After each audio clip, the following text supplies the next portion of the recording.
Hey everybody. We're here at Rooster Hill Farm and we're getting ready to give our boy Sketch his medicine for the night. So we thought we'd share this experience with you. If you don't know, we almost lost him last Thursday, Friday. Um, and we had quite the experience with the vet, with our farm vet that came out.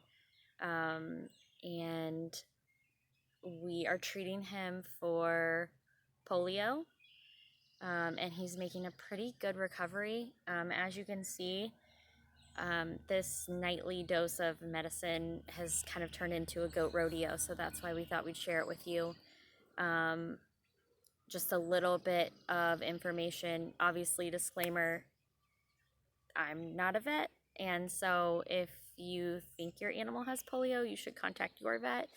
But we just wanted to kind of show you what we're doing. So we are treating him with thiamine, which is an antibiotic. He gets 2 mLs twice a day right now. We're hoping that we can get it down to 1 time a day, because 2 times a day with him is turning into quite the joyride. He's getting a lot stronger and has a lot more energy and a lot more fight in him. So every day's been a little more difficult. We will probably end up just administering this when he's up on our stand, which we can show you that if we end up doing it. We're also we were drenching him with ammonium chloride, because we were also kind of dual treatment for like a bladder kidney infection. So we've been doing that by drenching, which means you dilute it in water and then put it in this giant syringe that doesn't have a needle, and then one of us holds him and the other one like shoves it in his mouth and gives it to him that way. As you can see, that was getting to be a little much, and so because we were making like 2 cups or something like that, and it was a lot. It was like 6 or 7 syringefuls, and he just wasn't handling that. He wasn't tolerating it, and we were not tolerating it either.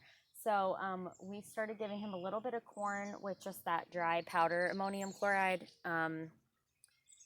So we cut his grain, but we're giving him like a handful of corn with that in it, so he's still getting that. We started drenching, 1, because he wasn't drinking any water, so we couldn't just dilute it in the water, and 2, he wasn't eating. Thursday, Friday, and even probably Saturday, wasn't eating anything. So the drench was the only option for us. So we're gonna let you watch us wrangle a goat, and hopefully you get the full experience.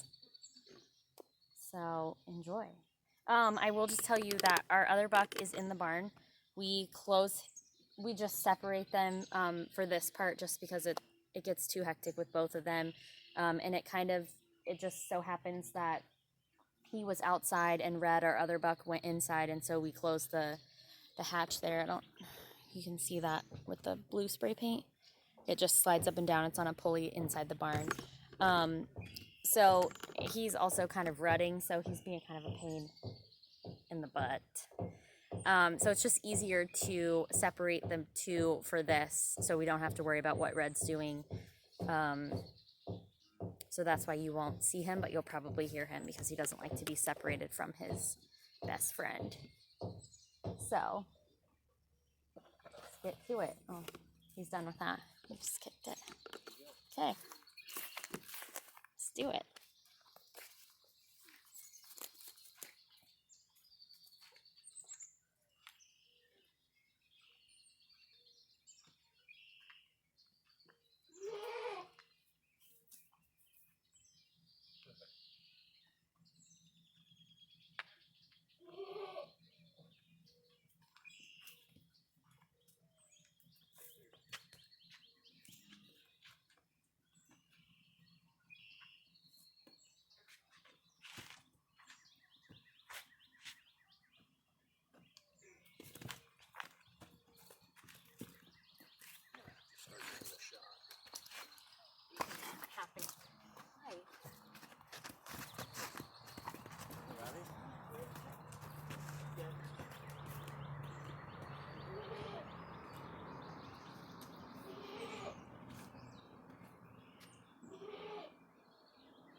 need your help.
Hey, he's fine.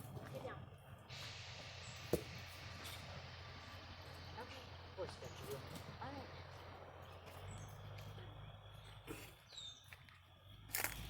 You keep moving. It's okay, buddy. Okay.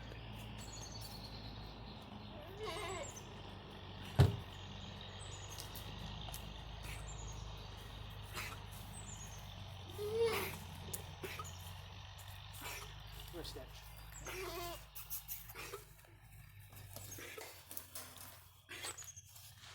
You wanna close that?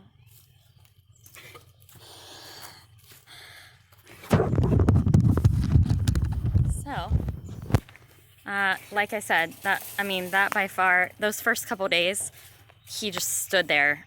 I mean, I just held his horns just to make me feel like I was helping. Now it's getting pretty intense. So, don't worry, he's fine. See, he's totally fine. I, on the other hand, bloody knuckle, definitely big scrape right there, but it kind of matches. This is from all the last couple days.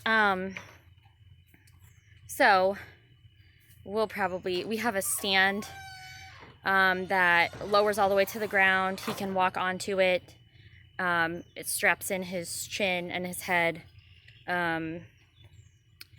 It's for shearing. It's for clipping their nails. It's for any, we used it last week when the vet was here to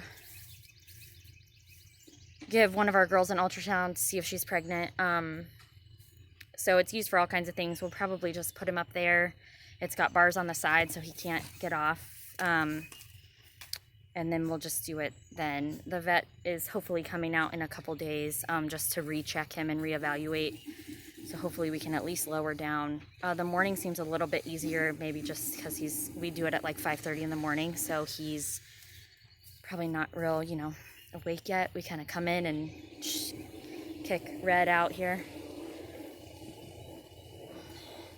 Kick Red out and then just grab him and give him the shot. But yeah, it's just getting harder and harder, which I guess is good because that means he is healthier and doing a lot better. But I mean, it's fine. I guess since I have you out here, we had a chicken get out earlier. Right now we have 2 flocks of chickens. We have our older girls with our rooster, and they are like, well, they were a year old in April. And then we have our younger girls who were born in March. They're separate. But, oh, hey, bud.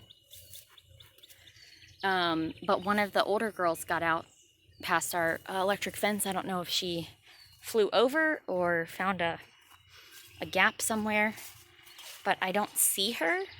She was hanging out by our cherry trees and I don't see her, so I'm just gonna do a quick head count in here and see if I can locate her. See if she came up. Sorry, that was up close of my chin and neck. So As you can see, they all roost up there. So I'm just gonna quickly count. 1, 2, 3, 4, 5, 6, 7, 8, 9, 10, 11, 12, 13, 14, 15, 16, 17, 18, 19, 20, 21, 22, 23. Now this is the problem. I always forget how many we have. No, we should have 24, which means she's out there somewhere. Which means I'm gonna go find her and try to get her back in. And I don't... It would be great if she just went to check out the baby chicks. Not that they're really babies anymore, but to see if she checked out the babies, because that would be easy. I mean, at least I'd know where she was. Oh, wait. Do you know if she just flew down? What? Do you know if that red one just flew down? No, there was one out here. There was? Well, now I'm going to have to do a count. I didn't account for one in the run. Look, she's... Pretty sure this is the boss lady. So if she goes in, I'm going to close the hatch. Hold on one second. Close the hatch and then go do another count just to make sure. It'd be great if she just flew back in. We have 24. We have 23 hens and a rooster. So, let me just look here again. Oh, you know what? I think I have 24. Let me count. All right. 1, 2, 3, 4, 5, 6, 7, 8, 9, 10, 11, 12, 13, 14, 15, 16, 17, 18, 19, 20, 21, 22, 23, 24. Everybody's here, which is awesome. That means I don't have to go chase a chicken tonight, which is just excellent. So, good night. She's in. I mean, we have 24. It's good news. Yeah, so either she flew over, which sometimes happens. Sometimes they like run out and just take flight and make it just right over the fence. Sometimes they find just a tiny little gap like between, usually it's not right here, but sometimes in between like where the fence begins and where it ends, it's tied off, you know, it wraps all the way around this whole part of the yard, and then it's tied off over there somewhere that you can't see. And sometimes they can fit through there. I'll go check that out. But the other issue, and this could be a strong possibility too, is we tried to use this fence in the winter to let them out, and just the cold and the ice and the snow, even though it was a pretty mild winter here in Ohio, the fence didn't hold up. So we won't be using it again in the winter. We'll just start shutting them in. But this, you see that? Like this just got brittle in the winter. And so she could have gotten through here easily. But who knows? I'm just glad she went back in, because catching a chicken is sometimes easy if they want to go back in. Sometimes not easy if they don't want to go back in. Oh, my guess would be right here. So this is where it's tied off, which that is a little bit of a gap there. It's probably like 4 inches or so. And so we could tighten that up. But my guess would be, hello. This would be my guess. And I don't know. I don't remember this part being like that. I don't know if it's, I mean, that is a lot that's broken. I mean, that's definitely where she got out. So, looks like tomorrow before I let them out, I will grab, the fence comes with a patch kit. I don't remember it being like that. So I don't know if it's getting brittle or if like an animal is chewing it. like a rabbit or a squirrel or something. I don't know. Guess I'll try to patch at least some of the bigger places, so that way it doesn't gap all the way open. But this whole section of fence right here, this whole row is like non-existent. So yes, problem, mystery solved. Thanks for watching. Sketch is getting so much better. We're so thankful for our farm vet from the Mount Vernon Animal Hospital. Dr. Stephanie is amazing, and she's been out here more than we would like her to be, but we're super grateful for her. So he's getting so much better, and hopefully we can stop medication soon, because I'm getting beat up. But thanks for watching, guys. Have a great day. Do something, you know, in these warmer times to save the planet. And I'll just let you say goodbye to our fighter boy. I mean, it's just unreal, like the difference between him now and him last Thursday, like 5 days ago.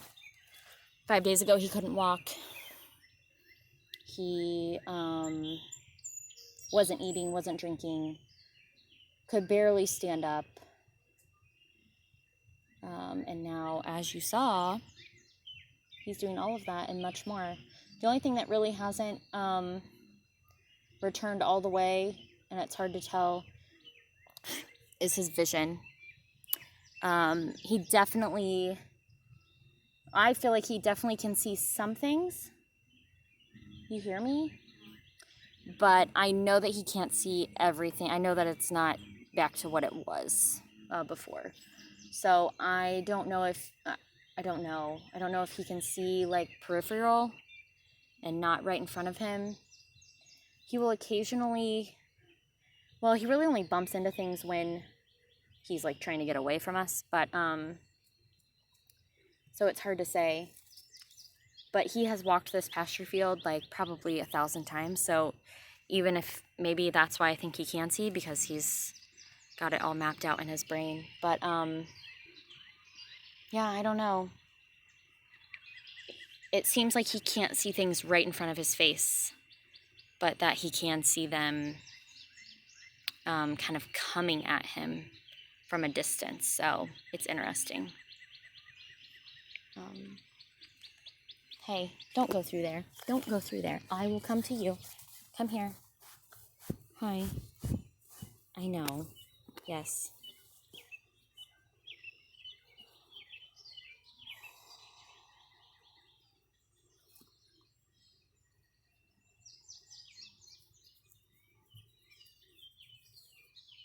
All right. Thanks for watching.